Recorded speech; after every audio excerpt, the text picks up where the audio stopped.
ನಮಸ್ತೆ. ಕೃತಿಜ್ಞಾನ ಚಾನಲ್ಗೆ ಸ್ವಾಗತ. ಅಧ್ಯಾಯ 12 ಬೀಜೋಕ್ತಿಗಳು, ಅಭ್ಯಾಸ 12.1. ಹಿಂದಿನ ವಿಡಿಯೋದಲ್ಲಿ ಮುಖ್ಯ ಪ್ರಶ್ನೆ 4ರವರೆಗೆ ನಾವು ಬಿಡಿಸಿದ್ದೇವೆ. ಇವತ್ತಿನ ಈ ವಿಡಿಯೋದಲ್ಲಿ ಮುಖ್ಯ ಪ್ರಶ್ನೆ 5, 6, 7 ಬಿಡಿಸೋಣ. ಮುಖ್ಯ ಪ್ರಶ್ನೆ 5. ಏಕಪದೋಕ್ತಿ, ದ್ವಿಪದೋಕ್ತಿ ಮತ್ತು ತ್ರಿಪದೋಕ್ತಿಗಳಾಗಿ ವಿಂಗಡಿಸಿ ಅಂತ ಕೇಳಿದ್ದಾರೆ. ಅವರು ಟೆಕ್ಸ್ಟ್ ಬುಕ್ನಾಗ ನಾವು ನೋಡೋಣ. ಟೆಕ್ಸ್ಟ್ ಬುಕ್ನಲ್ಲಿ ಒಂದಿಷ್ಟು ಬೀಜ ಪದಗಳನ್ನು ಅವರೇನು ಬೀಜೋಕ್ತಿಗಳನ್ನು ಕೊಟ್ಟಿದ್ದಾರೆ. ಆ ಬೀಜೋಕ್ತಿಗಳಲ್ಲಿ ಏಕಪದಗಳು ಯಾವುವು, ದ್ವಿಪದಗಳು ಯಾವುವು ಮತ್ತು ತ್ರಿಪದೋಕ್ತಿಗಳು ಯಾವುವು ಅನ್ನೋದನ್ನು ನಾವೇನು ಮಾಡಬೇಕು, ಕಾಲಮ್ ಹಾಕಿ ಅವನ್ನ ಬರ್ಕೋಬೇಕು. ನೀವು ಮೊದಲಿಗೆ ಏಕಪದೋಕ್ತಿ ಅಂದ್ರೆ ಏನು ಗೊತ್ತಿರಬೇಕು. ಏಕಪದೋಕ್ತಿ ಅಂದ್ರೆ ಏನು ಮಕ್ಕಳ? ಕರೆಕ್ಟ್, ಒಂದೇ ಒಂದು ಪದವನ್ನು ಹೊಂದಿರತಕ್ಕಂಥ ಪದಗಳಿಗೆ ನಾವೇನು ಕರಿತೀವಿ, ಏಕಪದೋಕ್ತಿ ಅಂತ ಕರಿತೀವಿ. ಈಗ ನಾವು ಇದ್ರೊಳಗೆ ಏಕಪದೋಕ್ತಿಗಳು ಯಾವ ಅನ್ನೋದನ್ನು ನೋಡೋಣ. ಈಗ ಮೊದಲೇ ಪ್ರಶ್ನೆ ನೋಡ್ರಿ, 4y - 7z ಇದೆ. 4y - 7z ಇದರಲ್ಲಿ ಏನು ಎರಡು ಪದಗಳಿವೆ. ಅವು ಎಂಥ ಪದಗಳಿವೆ? ಚರಾಕ್ಷರ, ಸಂಖ್ಯಾ ಸಹಗುಣಕ ನೀವೇನು ಮಾಡಿ ತಲೆ ಕೆಡಿಸ್ಕೋಬೇಡಿ. ಚರಾಕ್ಷರ ನೋಡ್ರಿ, ಆ ಚರಾಕ್ಷರ ಏನಿವೆ, ಬೇರೆ ಬೇರೆ ಚರಾಕ್ಷರಗಳಿವೆ. y ಮತ್ತು z ಇವೆ. ಈ ಬೇರೆ ಬೇರೆ ಚರಾಕ್ಷರ ಇರುವುದರಿಂದ ನಾವು ಏನಂತ ಅನ್ಬೋದು, ಅದನ್ನ ದ್ವಿಪದೋಕ್ತಿ ಅಂದ್ರೆ ಇದು ಒಂದೇದು ಏನು ಪ್ರಾಬ್ಲಮ್, ದ್ವಿಪದೋಕ್ತಿಗೆ ಉದಾಹರಣೆ ಆಗ್ತೈತಿ. 4y - 7z. ಎರಡನೇದ್ದು y² ಇದು ಯಾವುದು? ಏಕಪದೋಕ್ತಿ. ಒಂದೇ ಪದ ಇರುವುದರಿಂದ ಅದೇನು ಏಕಪದೋಕ್ತಿ. ಆಮೇಲೆ ಮೂರನೇದು x + y - xy. ಇವು ಮೂರು ಪದಗಳು ವಿಜಾತಿ ಪದಗಳು ಇರುವುದರಿಂದ ಇದು ತ್ರಿಪದೋಕ್ತಿಗೆ ಉದಾಹರಣೆ ಆಗ್ತದ. ಇದು ಯಾವಪ್ಪ? ತ್ರಿಪದೋಕ್ತಿ. x + y - xy. ನಾಲ್ಕನೇದು ಇಲ್ಲಿ ಏನಿದೆ, 100 ಇದೆ. ಇದು 100 ಏಕಪದೋಕ್ತಿ ಅಂದ್ರೆ ಒಂದೇ ಒಂದು ಪದ ಇರೋ ಏಕಪದೋಕ್ತಿ. ಇಲ್ಲೇನಿದು 100 ಅನ್ನೋದು ಏಕಪದೋಕ್ತಿ. ಐದನೇ ಪ್ರಾಬ್ಲಮ್, ab - a - b. ಇದೇನಿದು ತ್ರಿಪದೋಕ್ತಿ ಆಗಿದೆ. ab - a - b. ಆರನೇ ಪ್ರಾಬ್ಲಮ್, 5 - 3t. 5 - 3t ಇದು ದ್ವಿಪದೋಕ್ತಿ. 3t. ಇನ್ನು ಏಳನೇ ಪ್ರಶ್ನೆ ನೋಡ್ರಿ, 4p² - 4p². ಲಕ್ಷ ಕೊಟ್ಟು ನೋಡ್ರಿ, ಇದು ನೋಡ್ರಿ, ಇದು p² ಸ್ಕ್ವೇರ್ ಇದೆ, ಇಲ್ಲಿ q² ಅಂದ್ರೆ ಏನು, ಇದು ಏನಾಯ್ತು, ಬೇರೆ ಬೇರೆ ಅದು ಸೇಮ್ ಇಲ್ಲ. ಚರಾಕ್ಷರ ಏನದವ, ಘಾತಾಂಕಗಳಲ್ಲಿ ಚೇಂಜ್ ಕೊಟ್ಟಿದ್ದಾರೆ. ಹಾಗಾಗಿ ಇದೇನು ದ್ವಿಪದೋಕ್ತಿಗೆ ಉದಾಹರಣೆ ಆಗ್ತದೆ. 4p² q - 4pq². 7mn ಇದು ಏಕಪದೋಕ್ತಿ. 7mn. Next, z² - 3z + 8. ಇದೇನಪ್ಪ ಅಂತಂದ್ರೆ ತ್ರಿಪದೋಕ್ತಿ. z² - 3z + 8. ಇನ್ನು 10ನೇದು a² + b². ಇದೇ ಬೇರೆ ಬೇರೆ ಪದಗಳಿವೆ, ವಿಜಾತಿ ಪದಗಳಿವೆ. ಅದರಿಂದ ಏನಾಗ್ತೈತಿ, ಇದು ದ್ವಿಪದೋಕ್ತಿಗೆ ಉದಾಹರಣೆಗೆ. a² + b². ಇಲ್ಲಿ ನೋಡ್ರಿ, z² + z. ಇದು ಏನು ದ್ವಿಪದೋಕ್ತಿ.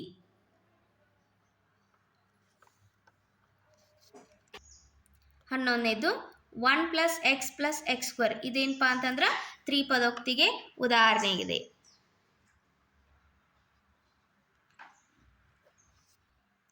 ಮುಖ್ಯ ಪ್ರಶ್ನೆ 6. ಕೊಟ್ಟಿರುವ ಪದಗಳ ಜೋಡಿಗಳು ಸಜಾತಿ ಅಥವಾ ವಿಜಾತಿ ಪದಗಳೇ ಗುರುತಿ. ಸಜಾತಿ ಪದಗಳು ಯಾವ, ವಿಜಾತಿ ಪದಗಳು ಯಾವ ಅಂತ ಹೇಳೋದನ್ನ ಗುರುತಿಸಿ ಅಂತ ಹೇಳಿದ್ದಾರೆ. ಅದರಲ್ಲಿ ಮೊದಲನೇ ಲೆಕ್ಕ 1 ಮತ್ತು 100 ಎರಡು ಪದಗಳನ್ನು ಕೊಟ್ಟಿದ್ದಾರೆ. ಇವು ಸಜಾತಿನ ವಿಜಾತಿನ?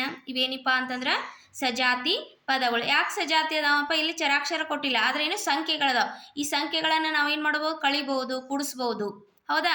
ಸಜಾತಿಯ ಪದಗಳಿದ್ರೂ ಕೂಡ್ಸಕ್ಕೆ ಬರ್ತಾವೆ, ವಿಜಾತಿ ಪದಗಳು ಕೂಡ್ಸಕ್ಲಿಕ್ಕೆ ಬರುವುದಿಲ್ಲ. ಹಾಗಾಗಿ ಇವು ಸಂಖ್ಯೆಗಳನ್ನು ನಾವು ಕಳಿಬಹುದು ಅಥವಾ ಕೂಡಿಸ್ಬಹುದು. ಹಾಗಾಗಿ ಇವೇನಪ್ಪ ಅಂತಂದ್ರೆ ಸಜಾತಿ ಪದಗಳು.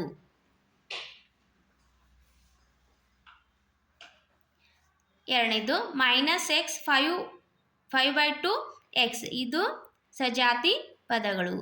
x ಚರಾಕ್ಷರ ಇರುವುದರಿಂದ ಏನಾಗಿ ಸೇಮ್ ಚರಾಕ್ಷರ ಅದಾವ, ಹಾಗಾಗಿ ಏನಿದು ಸಜಾತಿ ಪದಗಳು. ಮೂರನೇದು -29x - 29y. ಇಲ್ಲಿ ಚರಾಕ್ಷರಗಳು ಬೇರೆ ಬೇರೆ ಇರುವುದರಿಂದ ಇದು ವಿಜಾತಿ ಪದಗಳು. ನಾಲ್ಕನೇದು 14xy 42yx xy yx ಎರಡು ಏನು ಅದ್ಲು ಬದಲು ಮಾಡಿ ಬರ್ತಾರೆ. ಅದರ ಮಾಡಿ ಬರೋದ್ರಿಂದ ಅದೇನು ಚರಾಕ್ಷರ ಸೇಮ ಅವೈ, ಹಾಗಾಗಿ ಇದು ಸಜಾತಿ ಪದಗಳು. ಇಲ್ಲಿ ನೋಡ್ರಿ 4m² p 4mp². ಹೌದಾ, ಸ್ಕ್ವೇರ್ ಅನ್ನೋದು ಇಲ್ಲಿ ಪಿಗೆ ಬಂದದ, ಇಲ್ಲಿ ಎಮ್ಗೆ ಬಂದದ. ಕನ್ಫ್ಯೂಸ್ ಮಾಡ್ಕೋಬೇಡ್ರಿ ಮಕ್ಕಳ, ಲಕ್ಷ ಕೊಟ್ಟು ನೋಡಿದ್ರೆ ಅದು ಗೊತ್ತಾಗ್ತದೆ ಯಾವುದದು ವಿಜಾತಿ ಪದ. Next 12xz 12x² y². ಇಲ್ಲಿ ಚರಾಕ್ಷರಗಳು ಬೇರೆ ಬೇರೆ ಇರುವುದರಿಂದ ಇದು ವಿಜಾತಿ ಪದಗಳು. ಮುಖ್ಯ ಪ್ರಶ್ನೆ 7ನೇದು, ಮುಂದಿನವುಗಳಲ್ಲಿ ಸಜಾತಿ ಪದಗಳನ್ನು ಗುರುತಿಸಿ. ಸಜಾತಿ ಪದಗಳನ್ನು ಒಂದಿಷ್ಟು ಪದಗಳನ್ನು ಕೊಟ್ಟಿದ್ದಾರೆ, ಅದರೊಳಗೆ ಸಜಾತಿ ಪದಗಳು ಯಾವನ್ನು ನೀವು ಚಾಯ್ಸ್ ಮಾಡ್ಕೊಂಡು ಬರಿಬೇಕಾಗ್ತದೆ. ಇಲ್ಲಿ ನೋಡ್ರಿ, ಮೊದಲೇದು -xy². ಇದೇ ರೀತಿ ಇರ್ತಕ್ಕಂಥ ಚರಾಕ್ಷರ ಇದ್ರೊಳಗೆ ಯಾವುದು ಅನ್ನೋದನ್ನು ಹುಡುಕಿ ನಾವು ಏನು ಮಾಡಬೇಕು, ಒಂದು ಗುಂಪು ಮಾಡ್ಕೋತ ಏನು ಮಾಡಬೇಕು, ಬರಿಬೇಕು. ಈಗ -xy² ಇದೆ, ಇದ್ರ ಇರ್ತಕ್ಕಂಥ ಯಾವುದದ ನೋಡ್ರಿ. ನೆಕ್ಸ್ಟ್ 2xy² ಒಂದಿದೆ ನೋಡ್ರಿ ಇಲ್ಲಿ, 2xy². ಹೌದಾ, ಮತ್ತೆ ಯಾವ ಅದಾವ ನೋಡ್ರಿ ಇಲ್ಲಿ? ಇಲ್ಲ, ಯಾವುದೇ ರೀತಿ ಚರಾಕ್ಷರ ಸೇಮ್ ಇಲ್ಲ, ಬೇರೆ ಬೇರೆ ಇದಾವೆ. ನೆಕ್ಸ್ಟ್ ಇದು ಒಂದು ಏನಾಯ್ತು, ಸಜಾತಿಯ ಗುಂಪಾಯ್ತು. ನೆಕ್ಸ್ಟ್ ಇದು ಒಂದು ಅನ್ನೋದನ್ನ ನೀವು ಬರ್ಕೋರಿ, ಒಂದು ಗುಂಪಾಯ್ತು. ಇನ್ನು ನೆಕ್ಸ್ಟ್ ಎರಡನೇ ಗುಂಪನ್ನ ಬರೀನು, ಯಾವುದು -4yx². x². ಹೌದಾ, yx² ಇರ್ತಕ್ಕಂಥ ಚರಾಕ್ಷರ ಎಲ್ಲದಾವ ಅನ್ನೋದನ್ನ ನಾವು ನೋಡೋಣ. ಇಲ್ಲದ ನೋಡ್ರಿ, 20x² y. ಹೌದಾ, ಇಲ್ಲಿ yx² ಇಲ್ಲ ಅದ್ಲು ಬದಲು ಮಾಡಿ ಬಂದ್ರು ಏನು ಅದರ ಗುಣಲಬ್ಧ ಏನು ಚೇಂಜ್ ಆಗಲ್ಲ. ಹೌದಾ, ಅದೇನು ಇವೆರಡು ಒಂದೇ ಗುಂಪು. ಇನ್ನು ಮೂರನೇ ಗುಂಪನ್ನು ನಾವೇನು ಮಾಡೋಣ, ಬರೀನು 8x² ಇದೆ, 8x². ಹೌದಾ, ನೋಡ್ರಿ ಚರಾಕ್ಷರ ಸೇಮ್ ಅದಾವನು ಎಲ್ಲದ ನೋಡ್ರಿ. -6x², -6x². ಮಕ್ಕಳ ಇಲ್ಲೊಂದದೆ ನೋಡ್ರಿ, -11x². ಹೌದಾ, ಈ x² ಚರಾಕ್ಷರ ಇರ್ತಕ್ಕಂಥ 3 ಪದಗಳಲ್ಲಿ ಈ ಗುಂಪಿನಲ್ಲಿ ಬರ್ತವೆ. ಮತ್ತು ನೋಡ್ರಿ y ಅನ್ನೋದು ಒಂದು ಇದೆ, ಇಲ್ಲ ನೋಡೋಣ್ರಿ 2xy². ಇದು ಅವಾಗೇ ಬರ್ದೀವಿ ನಾವು. ಇನ್ನು y 7y ಅನ್ನತಕ್ಕಂಥದ್ದು ಒಂದು ಇದೆ, ಇದರಂಥ ಸೇಮ್ ಚರಾಕ್ಷರ ಇರ್ತಕ್ಕಂಥದ್ದು ಯಾವುದಿದೆ ನೋಡ್ರಿ ಇಲ್ಲಿ.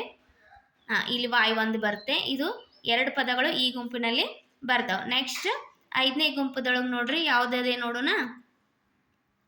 ಸೇಮ್ 3x ಇಲ್ಲಿ ಒಂದಿದೆ, ಇಲ್ಲಿ 100x ಅಂತ ಐತೆ ನೋಡ್ರಿ. ಇಲ್ಲಿ ಎರಡು ಇವು ಒಂದೇ ಗುಂಪಿನಲ್ಲಿ ಸೇರ್ತಾವು. -100x ಮತ್ತು 3x ಇವು ಒಂದೇ. ಈ ರೀತಿಯಾಗಿ ನೀವೇನು ಮಾಡಬೇಕು, ಸಜಾತಿಯ ಪದಗಳನ್ನು ಗುಂಪುಗಳನ್ನು ಮಾಡ್ತಾ ಹೋಗ್ಬೇಕು. ಈ ರೀತಿ ನೀವು ಸಜಾತಿಯ ಪದಗಳನ್ನು ಗುರುತಿಸಬೇಕು. ಎರಡನೇ ಲೆಕ್ಕ ಸಜಾತಿ ಪದಗಳು. ಈ ಮೊದಲೇ ಇದ್ದ 10 PQ ತಗೊಳ್ಕೊಳ್ಳೋಣ. 10 PQ. ಹೌದಾ, ಇದೇ ಸೇಮ್ ಚರಾಕ್ಷರ ಇರ್ತಕ್ಕಂಥದ್ದು ಇಲ್ಲಿ ನೋಡ್ರಿ, ಇಲ್ಲೊಂದೈತಿ 7 PQ. Next 78 PQ. ಹೌದಾ, ಮೊದಲೇ ಗುಂಪದಲ್ಲಿ 3 ಪದಗಳು ಬಂದು. ಎರಡನೇ ಗುಂಪು ನೋಡ್ರಿಗೆ ಮತ್ತೆ ಯಾವ ತಗೊಳ್ಳೋಣ, 7P ತಗೊಳ್ಳೋಣ. 7P ಅದೇ ಸೇಮ್ ಚರಾಕ್ಷರ P ಇರ್ತಕ್ಕಂಥದ್ದು ಎಲ್ಲಿ ಬರುತ್ತೆ ನೋಡ್ರಿ, ಇಲ್ಲಿ ಬರ್ತದೆ. ಅಂದರೆ 2405 P. ನೆಕ್ಸ್ಟ್ ಒಂದು ಪದ ತಗೊಳ್ಳೋಣ, ಮೂರನೇ ಗುಂಪದ ಇರ್ತಕ್ಕಂಥದ್ದು 8Q. ಹೌದಾ, 8Q Q ಚರಾಕ್ಷರ ಇರ್ತಕ್ಕಂಥದ್ದು ಎಲ್ಲಿದೆ ನೋಡ್ರಿ ಇಲ್ಲಿ. 100 -100Q. ನೆಕ್ಸ್ಟ್ -23 ಇದೆ, ಸಂಖ್ಯೆ ಇದೆ. ಅದೇ ರೀತಿ ಸಂಖ್ಯೆ ಇರ್ತಕ್ಕಂಥದ್ದು ಯಾವುದಿದೆ ಸಂಖ್ಯೆ ಇಲ್ಲಿ 41 ಇದೆ. ನೆಕ್ಸ್ಟ್ 5ನೇ ಗುಂಪು P² -P² Q². ಹೌದಾ, ಇರ್ತಕ್ಕಂಥ ಇವು ಚರಾಕ್ಷರ ಇರ್ತಕ್ಕಂಥದ್ದು ಯಾವುದನ್ನು ಹುಡುಕಾಡೋಣ. ಇಲ್ಲಿದೆ 12Q² P². ನೆಕ್ಸ್ಟ್ 6ನೇ ಗುಂಪು 13 P² Q² ಇದೆ. ಹೌದಾ, ಇದೇ ಚರಾಕ್ಷರ ಇರ್ತಕ್ಕಂಥದ್ದು Q P² ಇದೆ. ಹೌದಾ, ನೆಕ್ಸ್ಟ್ P² ಅನ್ನು ನೋಡೋಣ. ಈಗ ಇಲ್ಲಿದೆ ನೋಡ್ರಿ, -5 P² ಇದೆ, -5 P². ಇದೇ ಸೇಮ್ ಇರ್ತಕ್ಕಂಥ ಪದ ಯಾವುದಪ್ಪ ಅಂತಂದ್ರೆ 701 P².